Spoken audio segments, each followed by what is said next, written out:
eşidirsiniz məni? Mən təzə bir şey öyrənmişəm. Nə öyrənirsən? İstəyirəm sizə onu deyim. Hə. Manifest. O nə da?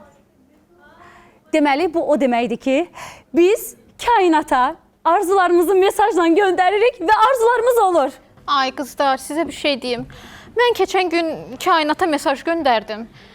Məndən pis-pis şəkillər istədi. Bir də mesaj yazmadım ona. Buna bax.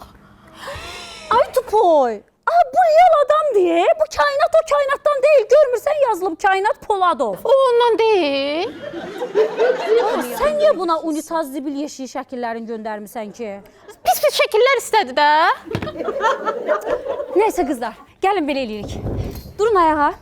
Mən sizə indi başa salacağım nə etmək lazımdır. Gəlin, gəlin, gəlin, manifest edirik. Gəlin, gəlin, tez. Gəlin də. Deməli. Selena. Şey deyir bu. Bu saat Hades'i çağıracağım, saçını yolu əlinə verəcək. Neyse qızlar. Başlayırıq. Mən nə deyirəmsə siz də onu təkrarlayırsınız. Yaxşı? Manifestləyirəm. Manifestləyirəm. Gələn il burada bu qızlarla Gələn il burada bu qızlarla axtardığım ideal və pullu kişini Hardadır? canın azlarda təkrar elə. Canın azardadır. Təkrar elə. Dur sən o kainat. Bu tupoya baş qoşma sən Allah. Üzr istəyirik.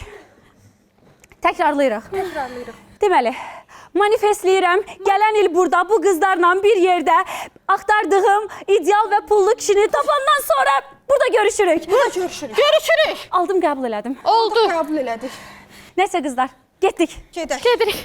Ay Allah gələn ilin bu vaxtı bizi də alıb qəbul eləyən biri olsun. Amin.